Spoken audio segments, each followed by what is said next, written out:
and welcome back to my channel. So I have been gone for a little while, and there's a lot of reasons. So we all had COVID just a week ago, and that kind of threw me off of my regular routine. So anyways, I'm back. And I thought that I would do a video with a little bit of an update because I'm kind of running out of as far as my channel. When I first started it, it was for people who were into IO and wanted to know more about what is it like to go to grad school for it, what is it like after grad school, and things like that. So I'd like to keep my channel going because I'm still in that post-grad state, and I kind of want to see where it goes.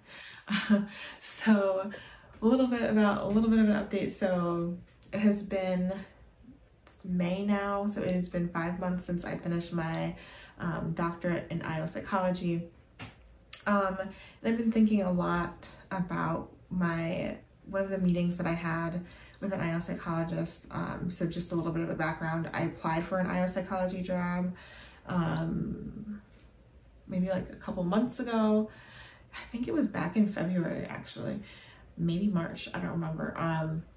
But it was between me and another candidate, and they told me they went with the other candidate because they have more technology experience, and that was something that the team was greatly lacking. And so I was like, okay, well, fine. But he told me, and I think I've said this before, he was retiring, and that's why they were hiring for a new consulting IO psychologist, or not consulting IO psychologist, but a new IO psychologist for external consulting for other organizations. And so one of the things he told me is that you should really think about, if you're entering the field right now, you should really think about technology and how that's integrated into IO psychology. Now, so far, it doesn't seem like it is very much, but it's heading towards that, is what he told me. He said, for me starting out, for him ending his career now, retiring in a few years, he isn't worried about technology growth and changes and how, different changes in technology may impact IO psychologists who externally consult. But I might want to consider that because people might make apps and I actually did find an app. It doesn't have very good reviews. It seems like it's still in the, testing phase of it. So I did find an app that an organization made to help organizations select the right talent. So he suggested that I think about doing something like that, like creating an app that does that, or even looking more into technology, things like that. So I kind of said, thank you and stuff like that. And I didn't really think that I wanted to do tech too much because I felt like that's for geniuses, and I'm no genius. People assume these things about me, that I am super smart because I have so many degrees. But realistically, I worked very hard to get those things. I've never been the kind of student who was able to just take a test without studying and pass it. I've always had to work pretty hard to get even just an average grade. So my successes with all of my, degrees is not because of talent, I guess you'd say, not God-given talent, but just because of hard work and dedication to, my craft. So I figured, for tech, you really have to have that innate sense of technology, sense of genius. My youngest brother and my oldest brother are both tech people, and they're very smart. So I assume that's who you had to be to get into the tech field. But I've been thinking back about that conversation, and I've been doing research in technology and human factors and things like that, because I really liked human factors when I was in graduate school. That was one of my favorite courses. But I was just how do you get into human factors engineering? And do I have to go back to school? I'm not going back to school. I won't do it. I'm done. And you would think a PhD would be enough, but it is not for some reason. And he already explained to me what the reason was as far as that specific role. But it got me thinking, if this is what boomers, like baby boomers, are looking for when they're recruiting people in my demographic, people in my age group, to come in and carry on the organization once they retire, then this is something I really should probably think about seriously and not just shrug it off as, oh, a genius has to do that and I'm not qualified. Just like with anything else in life, you just have to keep working hard at it and stay consistent. So I looked into UX design, and that field, it looks really interesting to me because it marries psychology, human behavior, and how people interact with product. It could be technology. Most of the times it seems like it is technology, like how people interact with apps, user-friendly, usability of a app or a website or a product, an end product. And so I was listening to podcasts, watching YouTube videos, reading articles about this thing, and I asked my oldest brother, because he is in, I don't know what specifically his job is. It is very like fancy, and but it's in tech and it's in cybersecurity, I think specifically. And I was just asking, you know, what do you know about UX design? What is the field like? Is there job growth? Is it saturated? What is it?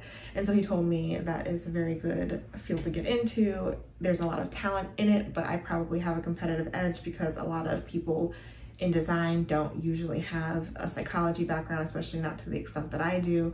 And so it's something to get into because it is about cognitive psychology, and it is about human behavior. So I was looking at that and thinking about it, and kind of just, I decided just to, you know, get into it, read more about it, and I'll basically be, I guess, as I'm learning, telling you what I'm learning as I go along. I'm not going to, some people teach themselves UX design. I've never been the type of person that wants to teach myself something so complicated. I'd rather go through a system that is proven to produce people who are employable and know what they need to know for the market. So I'm looking at different I'm not going back to school. I'm looking at different certifications, like different certificate programs. I guess not certifications. I don't think there's a certification. There's certificate programs for it though.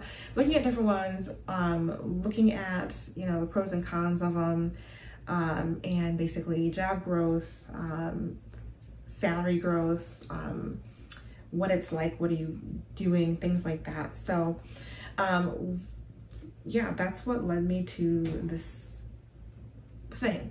Aside from that, I've also gotten into fine arts quite a bit and digital art, and this is just coincidental. Like it wasn't, this didn't happen after finding out about UX design. This happened before finding out about, like, thinking about UX design.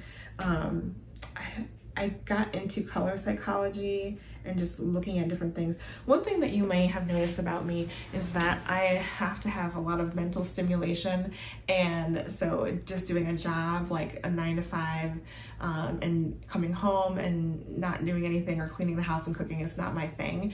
I do those things, I do, but I'm saying I need more, like I need more mental stimulation. So I started learning about fine arts, I started learning about acrylics and canvas, I started learning about all these different things and posting things on Instagram, and people have been like super helpful in helping me learn. I've connected with different artists on Instagram who, one person has taught me, or not taught me, but suggested a resource for me, and I've read through a book that she suggested, and it's really, really good about color psychology.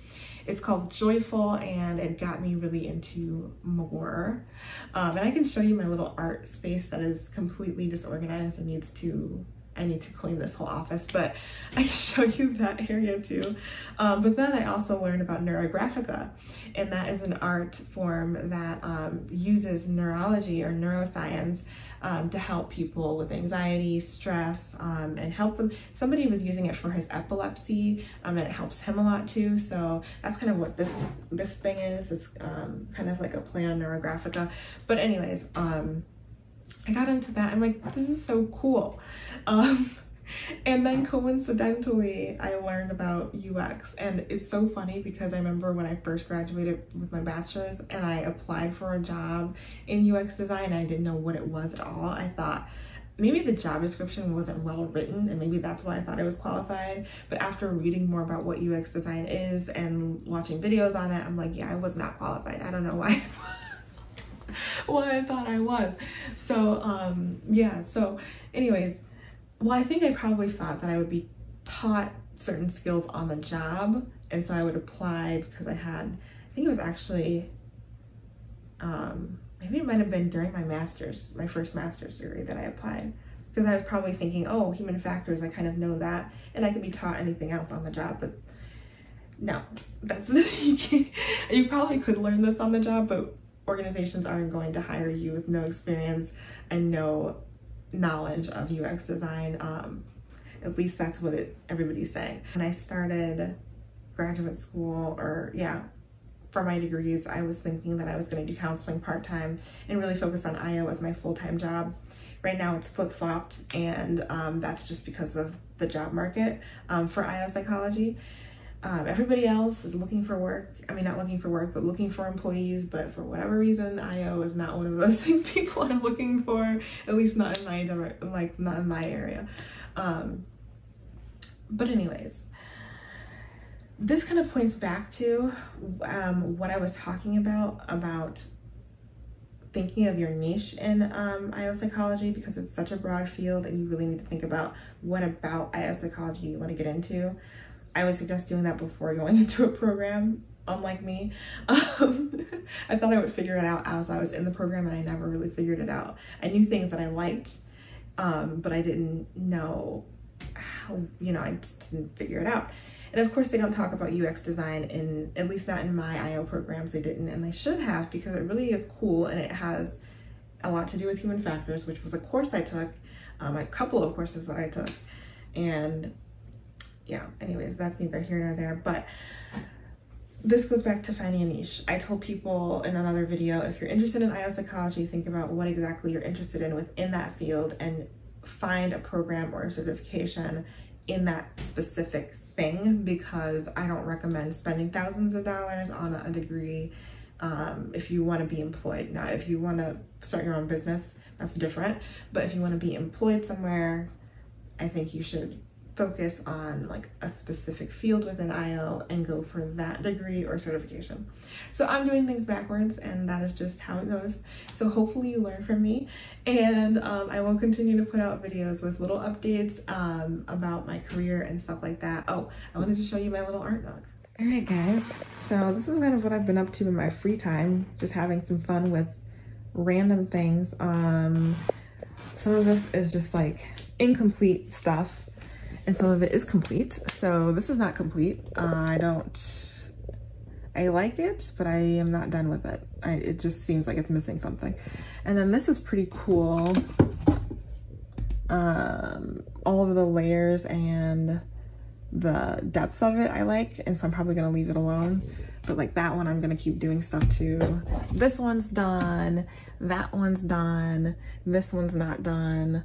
The one behind it is not done, I don't think, or maybe it is. I don't know what I'm doing with that one. This one is not done. This is was just a fun little mindfulness exercise I did last night. I had some anxiety and I couldn't sleep, so I thought I would do some neurographica art, and that did help me go right to sleep. So cool. I might do some videos on neurographica just because this is my vlog or whatever. It is my YouTube channel, and I like to post videos about what I'm doing. Anyways, like I was saying, I hope you learn from my mistakes and my life and my career. No, I'm not saying that I'm like miserable or whatever, or I'm able to pay my bills. I make a comfortable living and a decent salary, especially compared to what the average counselor's making. I make a very good salary for somebody at my level of counseling, and so I should be grateful. But it's like, I went to school for 6 years, and I think I need to make more money. So also, IO was supposed to be my like main thing, hence the 6 years of studying it. So I don't want to just not use that. And I said before I wanted to do consulting in schools and things like that. So maybe UX design will lead to more consulting options for me too in the future. Here's the thing, I don't want to plan too much about the future. I just kind of want to see where things go, follow my interests. Now that I'm making a comfortable living, able to pay my bills and whatever, follow my interests and look at the lucrativeness of those interests. And so far UX looks pretty lucrative. And so I'm gonna keep, keeping you guys updated. And yeah, so don't forget to like and subscribe, and thank you for watching. And I hope to see you again. Bye.